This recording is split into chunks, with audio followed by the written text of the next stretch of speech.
परमेश्वर में आज समझू। परमेश्वर हर एक चीजें परमेश्वर जो तेरे और से है। परमेश्वर हर एक बातों को अपने जीवन पर मैं लूं। परमेश्वर हर एक ज्ञान को परमेश्वर में अपने जीवन पर से लूं। हे मेरे खुदावन परमेश्वर, अगर इन दिनों में मैंने कोई गलती गुनाह किया, परमेश्वर तू मुझे माफ करे। परमेश्वर तू मुझे माफ करे। अपने आंखों को बंद करते हुए प्रार्थना करके परमेश्वर मैं उस काम को अपने जीवन पर करूं, वो बातों को परमेश्वर में अपने जीवन पर करूं। प्रार्थना करें परमेश्वर से कि आज परमेश्वर में वचन को सुनूं और उसमें फल लाऊं। परमेश्वर आज मैं तेरी बातों को सुनूं और उसमें फल लाऊं। परमेश्वर आज मैं तेरे ज्ञान को सुनूं और उसमें फल लाऊं। परमेश्वर आज मैं तेरी हर एक बातों को अपने जीवन पर सुनूं और परमेश्वर में उसमें 100 गुना फल लाऊं। अपने दिलों को खोलो, क्योंकि जब तक आपके अंदर पाप रहेगा तब तक आप परमेश्वर की वचन को समझ नहीं पाओगे। जब तक आपके अंदर नरक भरी चीजें रहेगी तब तक आप परमेश्वर के ज्ञान को समझ नहीं पाओगे।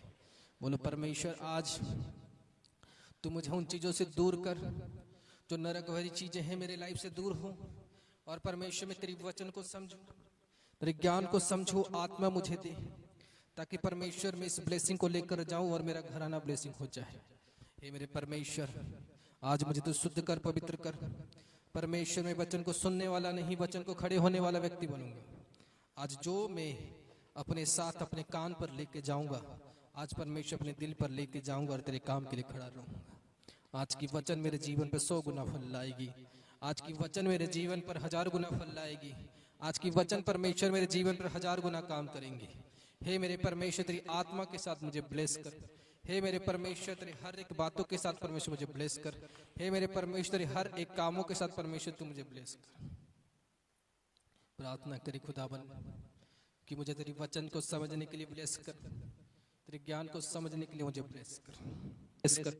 हे मेरे परमेश्वर, नेम ऑफ जीसस, हे मेरे खुदावन, सारे प्रार्थना को तेरे हाथों पर सौंपते हैं। यीशु मसीह के नाम से प्रार्थना को मांगते हैं, आमीन। सजन खुदावन की तारीफ कर। अगर आप लोग ब्लेस्ड हो, आप लोग परमेश्वर की तारीफ कर सकते हो। अगर आप आशीषित हो तो आप परमेश्वर की तारीफ जरूर कर सकते हो। हालेलुया। कितने जन आज ब्लेस्ड हो?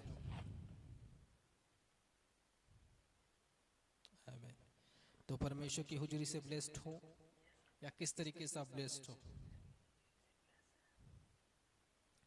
परमेश्वर ने अपने लोगों से कहा, आज हम कुछ बातों को देखेंगे कि एक व्यक्ति जब परमेश्वर से ब्लेसिंग ले नहीं पाता, वो प्रार्थना करता है, सब करता है, लेकिन उसके बाद भी उसके जीवन पर परमेश्वर ब्लेसिंग नहीं दे पाता।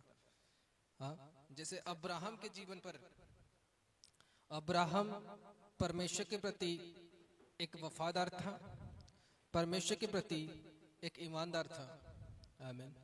लेकिन फिर भी परमेश्वर ने उसके जीवन पर वो बरकत को नहीं दिया था। बहुत सारे प्रार्थना करने के बाद परमेश्वर ने उसके जीवन पर बरकत को दिया था। Hallelujah, hallelujah, hallelujah. परमेश्वर एक इंसान से हमेशा कुछ ना कुछ चाहता है कि वो इंसान मुझे दे। कोई भी प्रकार की चीज हो, परमेश्वर उससे चाहता है कि मुझे ये चीजें दे। परमेश्वर वो चाहता है कि एक व्यक्ति से मैं लूं। आमीन, हालेलुया। परमेश्वर हमेशा, कोई भी इंसान क्यों ना हो, परमेश्वर उससे हमेशा चाहता है कि वो इंसान मुझे कुछ दे ताकि मैं जान पाऊं वो इंसान मेरे से प्रेम करता है या नहीं करता। वो व्यक्ति अपनी जीवन को दे, जो व्यक्ति हमारे साथ प्रॉमिस करे, वो व्यक्ति अपनी लाइफ को मुझे दे ताकि मैं उसे भर सकूं। आमीन। परमेश्वर हमेशा, दुनिया में ऐसा कोई नहीं है कि जिसको परमेश्वर ने चुना और परमेश्वर ने उसके जीवन पे काम ना किया हो। हालेलुया। परमेश्वर ने जिस किसी व्यक्ति को भी चुना, परमेश्वर ने सबके जीवन पर, सबकी जीवन पर कुछ काम भी किया और उनसे कुछ लिया भी। समझ रहे हो या नहीं? यानी अगर एक व्यक्ति के जीवन पर मुसीबतें आने में दिक्कत हो रही है तो उसको परमेश्वर के साथ बांधना चाहिए। आमीन। यानी खुदावन के साथ एक प्रॉमिस करना चाहिए और खुदावन को हमेशा अपनी जिंदगी पर याद रखना चाहिए। आमीन, हालेलुया, हालेलुया। तो कभी आप अपने जीवन पर ब्लेसिंग को ले नहीं पाओगे। आप भटकते रहोगे, चर्च बदलते रहोगे, सब बदलते रहोगे, लेकिन फिर भी आपके जीवन पर ब्लेसिंग आएगा नहीं। अगर आप एक बिलीवर बन रहे, अगर विश्वासी बन रहे, उस तरह से नहीं बन रहे जो अब्राहम था, उस तरह से नहीं बन रहे जो इसहाक था, इस तरह से नहीं बन रहे जो हन्ना था। हालेलुया। अगर उसी तरह से आप नहीं बन रहे तो परमेश्वर कभी भी आपके उस जीवन को आशीषित नहीं कर सकता। हालेलुया। परमेश्वर कभी भी आपके उस जीवन को आशीषित नहीं कर सकता। अगर आप उस तरीके से अपने आप को नहीं बना रहे तो परमेश्वर कभी भी आपके जीवन को ब्लेसिंग नहीं दे सकता। आपको परमेश्वर की तरह बनना होगा और अपने ब्लेसिंग को अपने तरीके से, परमेश्वर आपको जिस तरीके से आपकी ब्लेसिंग देना चाहता है उसी तरीके से अपने आप को बनाना होगा।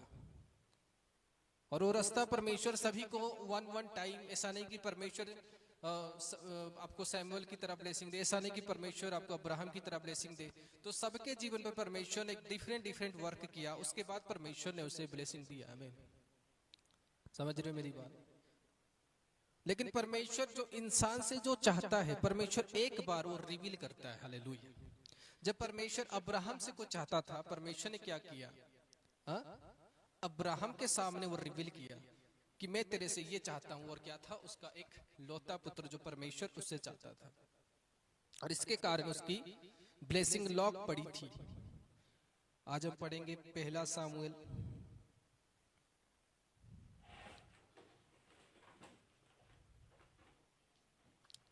पढ़िए वचन को।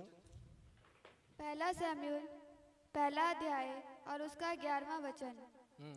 और उसने ये मन्नत मानी कि हे सेनाओं के यहोवा, यदि तू अपनी दासी के दुख पर सचमुच दृष्टि करे और मेरी सुधि ले और अपनी दासी को भूल न जाए और अपनी दासी को पुत्र दे, तो मैं उसके जीवन भर के लिए यहोवा को अर्पण करूंगी। तो मैं उसे जीवन भर के लिए यहोवा को, सबको वचन सुनाई दे रही, आवाज आ रही है सबके पास? तो उसने कहा मैं जीवन भर उसे क्या करूंगी? अर्पण करूंगी। फिर से वचन को सब जन एक साथ पढ़े, धीरे धीरे, स्लो स्लो। और उसने ये मन्नत मानी, उसने ये मन्नत मानी कि हे सेनाओं के यहोवा, हे सेनाओं के यहोवा, यदि तू अपनी दासी के दुख पर, यदि तू अपने दासी के दुख पर सचमुच दृष्टि करे, सचमुच दृष्टि करे और मेरी सुधि ले, और मेरी सुधि ले, और अपनी दासी को भूल न जाए, और अपनी दासी को भूल न जाए, और अपनी दासी को पुत्र दे, और अपनी दासी को पुत्र दे, तो मैं उसके जीवन भर के लिए, तो मैं उसे जीवन भर के लिए यहोवा को अर्पण करूंगी। यहोवा को अर्पण करूंगी। बोला हालेलुया। उसने कहा अगर परमेश्वर तूने मुझे पुत्र दिया तो मैं अपना पुत्र को सेनाओं के यहोवा को अर्पण करूंगी। हालेलुया। उसने क्या बांधा? परमेश्वर के सामने एक बाचा बांधा कि परमेश्वर अगर तूने मुझे ये ब्लेसिंग दिया तो परमेश्वर ये ब्लेसिंग जो होगा मेरे लाइफ पर वो तेरा होगा। बोला हमें। समझ रहे हो या नहीं?